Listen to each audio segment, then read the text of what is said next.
Happy Good Friday to you, friends. I am back here today to talk to you as a follow-up to yesterday's video. Now, I am in a difficult situation here.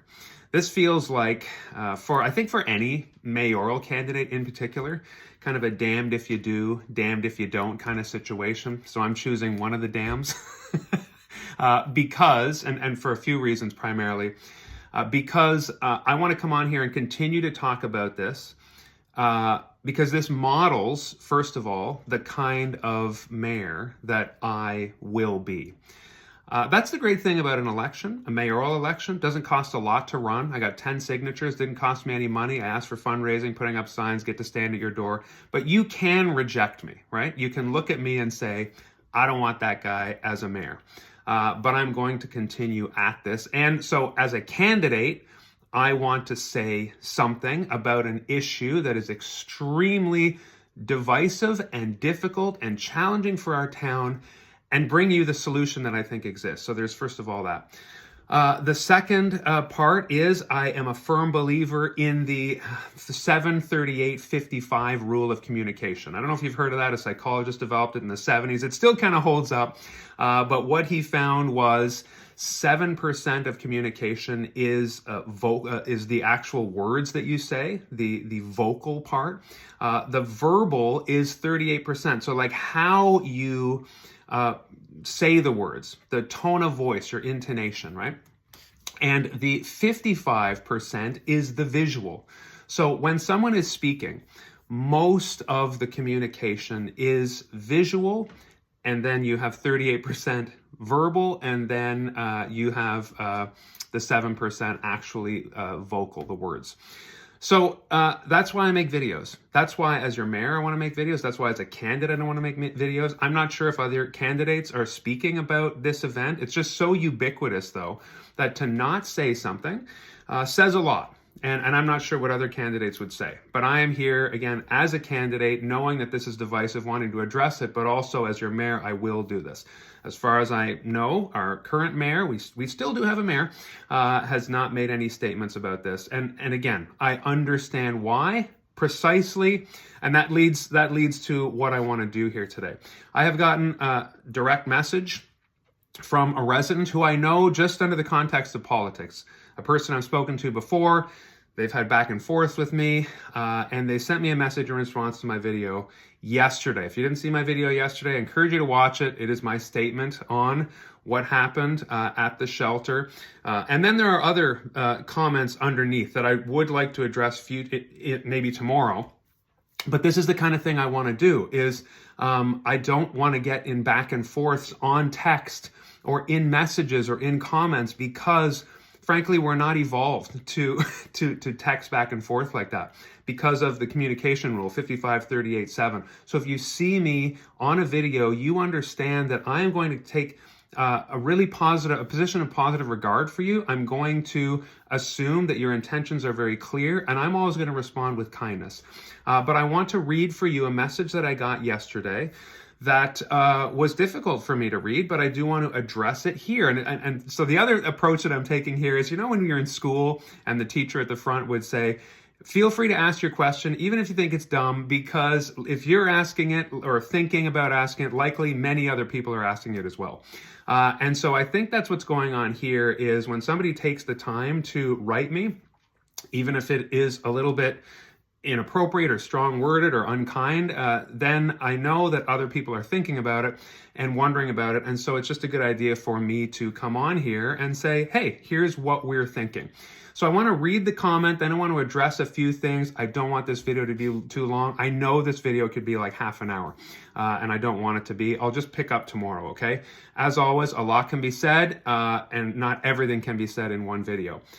Here's the message that I got, and I'm going to protect the person's anonymity, but the content is really important for you to hear and understand. Mark, unsolicited advice here.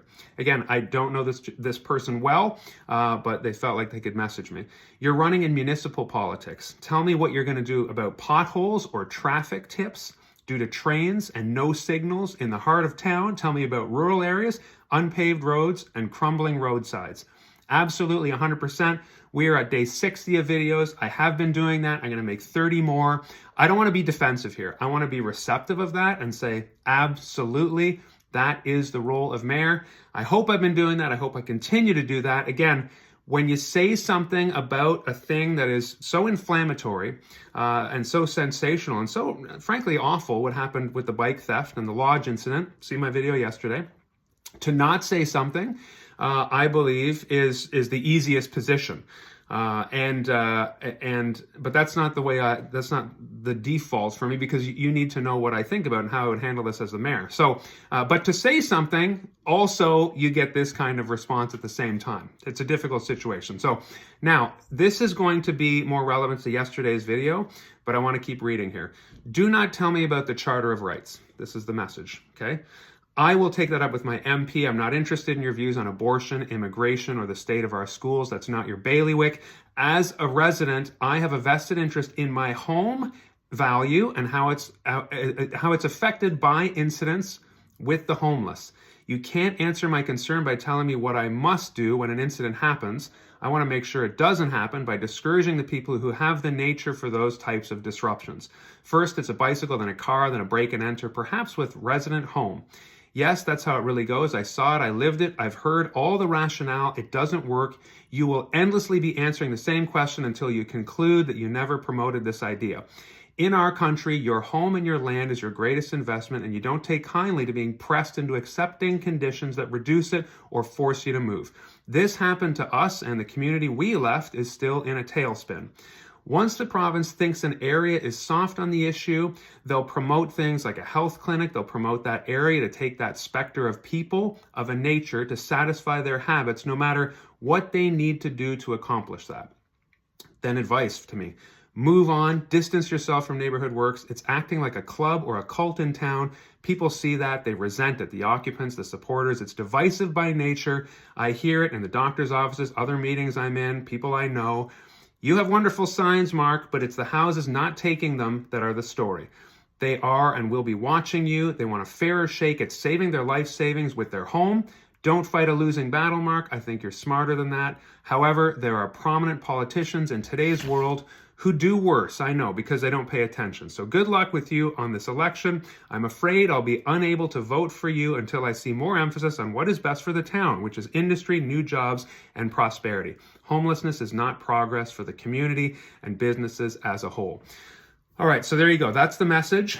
So much I agree with, so much I would like to respond to. First of all, the advice about not bringing up the Charter of Rights and lumping it in with abortion, immigration, things that are not in the mayor's lane. I understand that. I get that. I will not be talking to you about abortion and immigration or those kinds of things. The reason why I brought up the Charter of Rights, though, is it's very relevant to this discussion, as I mentioned yesterday. So, some of this, I don't want it to be too repetitive, but I don't want to be defensive either. So I hear that. But of course, the reason, if you watch the video, is the reason why I mentioned the Charter of Rights is one solution to dealing with people who are experiencing homelessness in our community and using the shelter is to round them up against their will and move them. Now, it's such an unreasonable, unrealistic solution because we don't live in a society where you can round somebody up against their will. That's why I mentioned yesterday the Section 7 and Section 15 of the Charter of Rights. Again, I'm not going to go into it here because I don't have time, but you are not allowed to make laws that target individuals, and the security of the person is enshrined in our rights. I brought it up in the context of how that it flies in the face of one of the suggested solutions, which is, I don't know, make the people who are experiencing homelessness disappear, put them somewhere else, drive them away, either literally or with hostility. That's literally not a solution. That's why I brought that up, okay? Now, this person also refers to something that happened. They moved here from another community where this didn't work. And I'm going to tell you, for every community where helping the homeless did not work, there's another community where it did work. And I'm not even saying it's 50-50. I'm saying this is how societies and communities respond to people who have fallen into homelessness and addiction.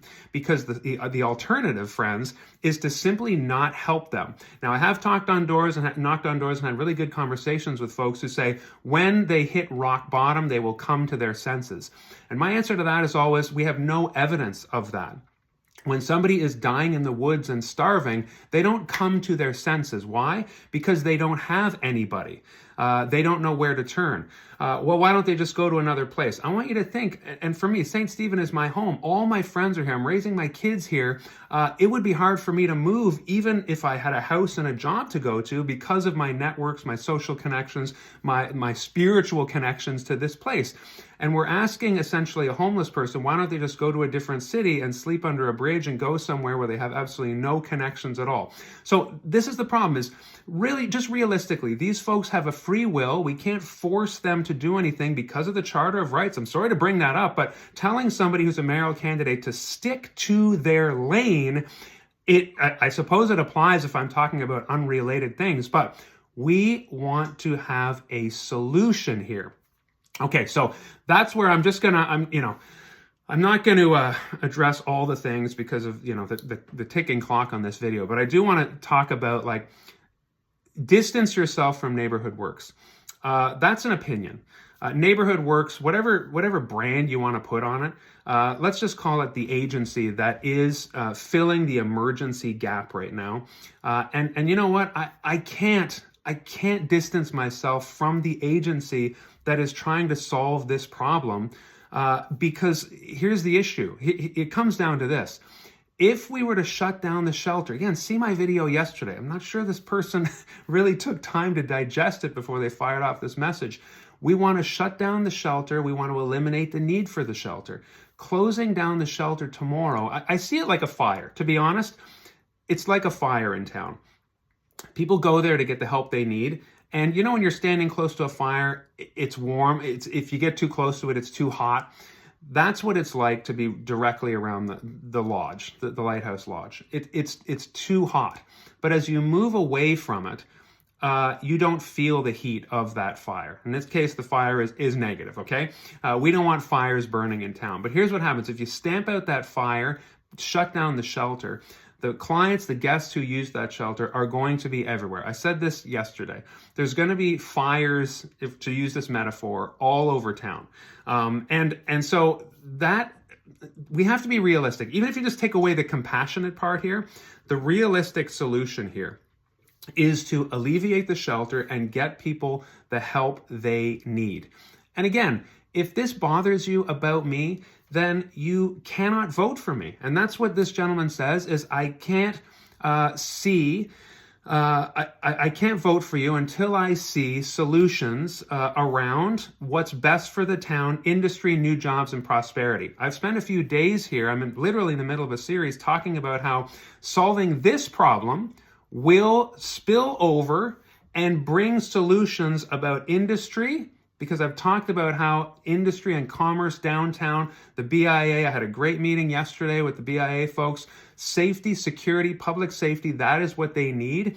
I want to propose that we leverage the task force and come up with something like a community safety service like St. John. Now, this is going to take the will of the residents, the council, and investment of part of our budget to perhaps have more patrols. Or do we have volunteer patrols? Getting all up inside the drug dealer's business, people with flashlights, people with cameras, eyes on the street.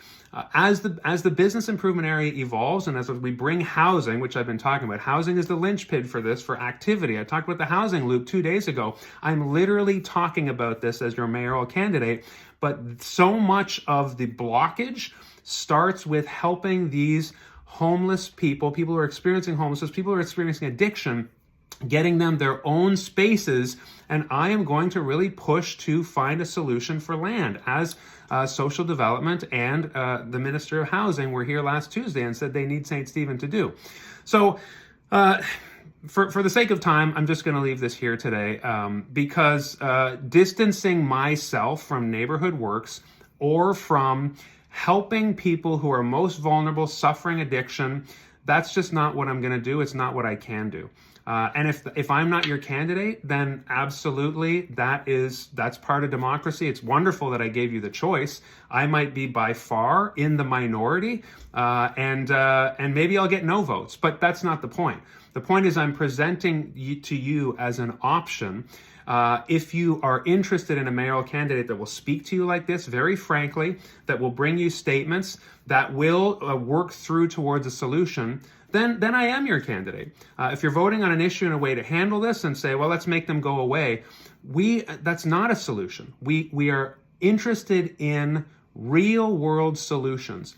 I'll just leave you with this as well. There's so much more I could have said. Maybe I'll continue tomorrow because there are a couple of comments on yesterday's video that I want to address, just like this. Assuming that your best intentions are at heart, assuming that you are interested in a solution, I am seeing,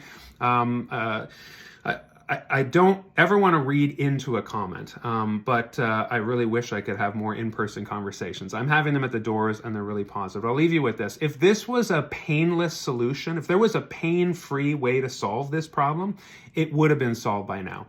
Because our council is not incompetent and our current mayor is not incompetent. But there is a sense of if there's any pain involved for anyone, we better pump the brakes. And that's how you get inaction. When something is difficult and when something will cause some people pain, whether it's because of transition or because the solution doesn't fit absolutely everyone, then we can just do nothing. And so when you have I would say anybody who's elected, who is not making statements or making those difficult decisions, that's how you know, oh, there's going to be pain for somebody. What if you want to elect a leader who is willing to walk us all through and acknowledge the pain, for example, in this case, of the people who work at the shelter, the staff, the guests and clients of the shelter, the neighbors of the shelter, and the rest of the community, which is seeing incidents throughout town going down. Again, as I knock on doors, people say, I used to see tents in the woods. I used to have somebody constantly rummaging. That stopped when the shelter came along. So you are seeing the heat dissipate, but we still need to solve this problem because this is an emergency solution that has been going on for 2 years. If this was pain-free to solve, it would have been solved by now. It is going to be difficult to solve, and I want to be in that mayor position to guide the council through what needs to be done, acknowledge those of us who are going to and continuing to experience pain to solve this problem. So ultimately, back to what the ED said of Neighborhood Works, we eliminate the need for the shelter and the shelter is gone. So thank you for that. I'll have to leave that here today. I'll be back tomorrow. Again, difficult because I will start to be accused of being a one-issue candidate. I've spent 60 days trying to prove that that's not the case. I hope to spend many of the 30-plus days I have now to Election Day also proving that case. But if you say nothing, then of course, well, this guy's not saying anything about this difficult issue as well. So this is how I would handle it as your mayor. This is how I'm handling it as your candidate, and I'm giving you the clear choice to join me in the difficult challenge of solving this. The solution is bridge housing. I said it yesterday, I'll say it today, I'll say it in every conversation. The province wants to help us. We need to find a location. If you want to join in and help us find land, I, as your mayoral candidate, will be revisiting 199 Union that the current council shot down. I am not sure who is, going to find that unpalatable. But that is what needs to be done to address this problem, solve this problem, and come out of this emergency that has lasted way too long. Thanks, friends. Let's take care of ourselves today, then our neighbor. Let's build up St. Stephen together. BuildUpSt.Stephen.ca. I'll see you tomorrow with more. Cheers.